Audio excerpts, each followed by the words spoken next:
Yo soy Frater Malquisedec y el día de hoy hablaré sobre el Santo Grial. La completa iconografía del Santo Grial conserva elementos que eluden nuestra cabal comprensión, como si fuera un enigma dentro de un misterio.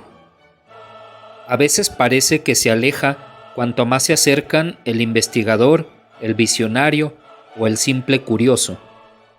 Sin embargo, se nos presenta como perfectamente asequible cuando lo imaginamos asociado a las figuras del rey Arturo, de Merlín y de los caballeros de la mesa redonda. En ese contexto adquiere su dimensión más concreta, pero cuando nos involucramos en un mayor análisis, podemos confundirnos entre muchas expectativas y presuntas verdades. Las raíces de la tradición del Santo Grial se ahondan profundamente en la historia de Occidente, pero se le pueden encontrar también en elementos de misticismo oriental. El Grial ha sido a la vez objeto de reverencia, devoción, de creación literaria y ha sido también un poderoso instrumento de propaganda política y religiosa.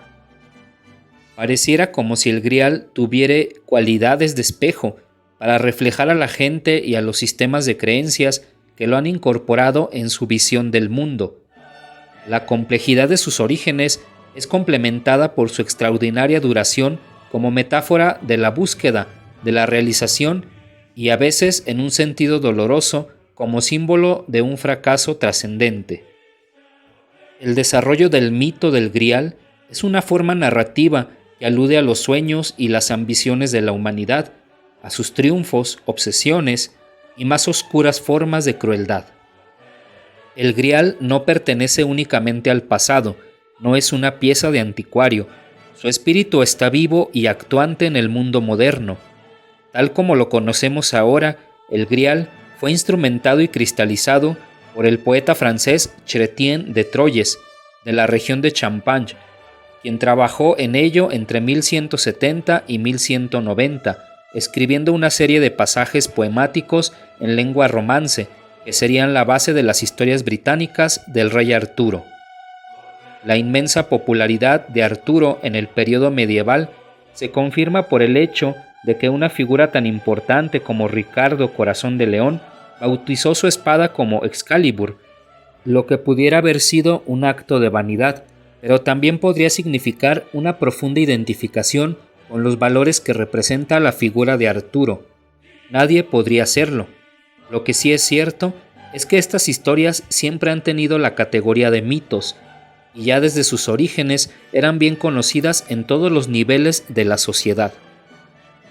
Chrétien de Troyes introdujo el símbolo del Grial en su última obra, Ponte del Graal, Historia del Grial, donde desarrolla la idea de una búsqueda física, pero también espiritual, que tuvo lugar en la corte del rey Arturo. Un joven galés llamado Percival emprende una serie de aventuras en su búsqueda para convertirse en caballero de la corte del rey Arturo, y en una de estas andanzas se encuentra con un misterioso rey pescador, en cuyo castillo se guarda el Santo Grial. El rey pescador, que se encuentra lisiado a causa de un embrujo, regala a Percival una espada, y en ese momento entra al castillo una mágica procesión en la que participa un hombre joven que porta una lanza, una mujer que trae una magnífica copa con incrustaciones de materiales preciosos y una doncella con un plato bellamente tallado. Cuando el caballero pregunta acerca de esos elementos, se le dice que el Grial tiene el poder de sanar al rey y a su reino, de hacer que se termine aquella condición de tierra devastada en la que ha permanecido a causa de los pecados del rey. Pero para hacer que funcione el ritual, se tiene que plantear la situación que se desea resolver, haciendo una pregunta que lleve a la respuesta correcta. Percival falla en el planteamiento de la pregunta y su frustración es tan grande que decide dedicar el resto de su vida a la búsqueda del Grial, como para tener una segunda oportunidad. Esta será posteriormente la motivación compartida por los demás caballeros de la corte del rey Arturo. En este momento de la elaboración del mito, el Grial no es un elemento específicamente cristiano, y la narración queda sin terminar a causa de la muerte de Chrétien. Es posible descubrir muchos paralelismos entre esta historia y los mitos celtas, en los que también se desarrolla la leyenda del rey Arturo. Pero tanto las historias precristianas como las cristianas contienen una misma cualidad poética, que se maneja en los niveles del simbolismo puro. En este sentido, las leyendas forman parte de una sola tradición independientemente de su contexto. El Santo Grial se convierte en un símbolo cristiano en la obra de Robert de Borón, José de Arimatea, que aparece alrededor de 1190.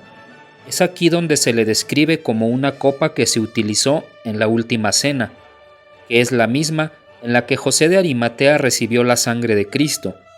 Pero lo que Borón había hecho era relacionar el cristianismo con una vieja tradición que databa de los tiempos célticos y tal vez más allá.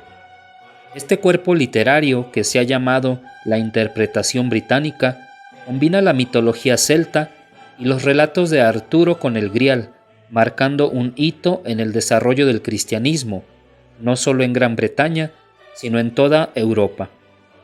El punto central de esta narrativa es la propuesta de que José de Arimatea había llevado el Grial a Glastonbury y establecido la primera iglesia cristiana en Britania.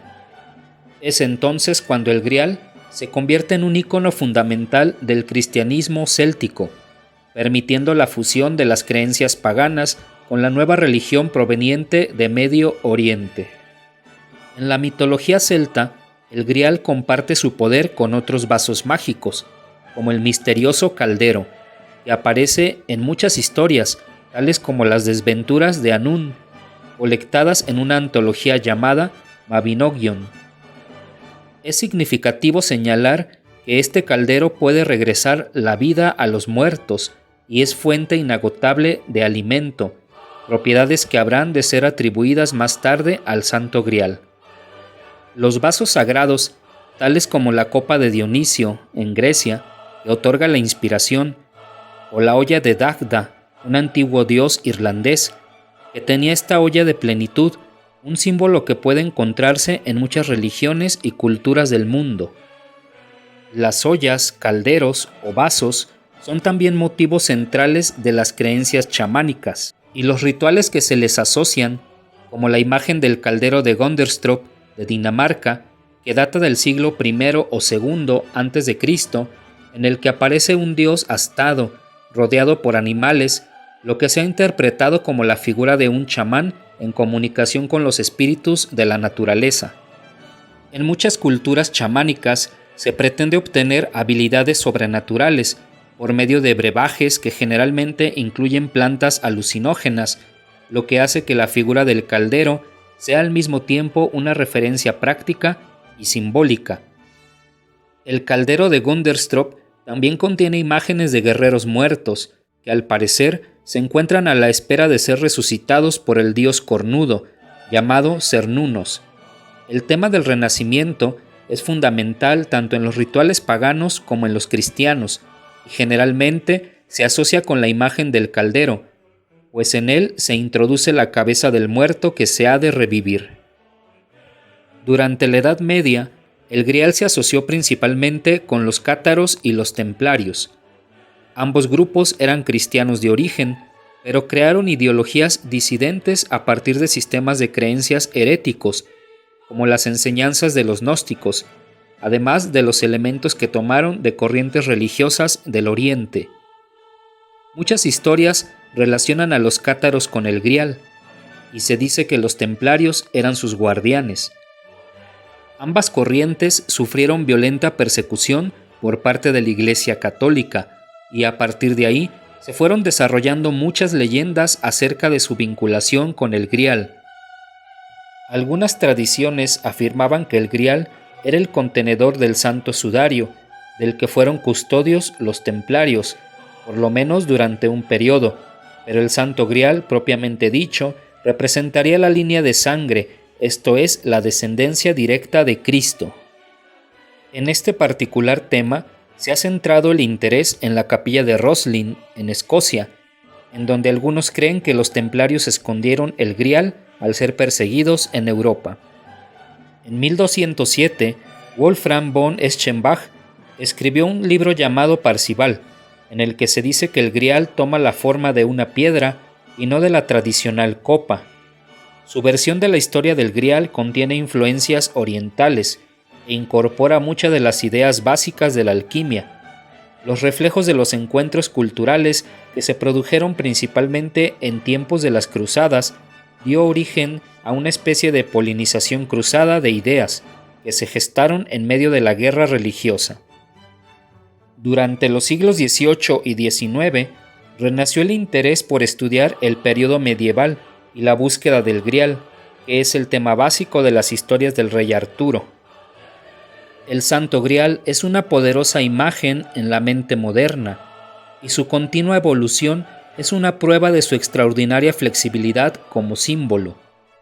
Hemos llegado a comprender que la búsqueda del Santo Grial es la metáfora del esfuerzo personal y colectivo que conduce a la elevación en muchas áreas de la existencia humana.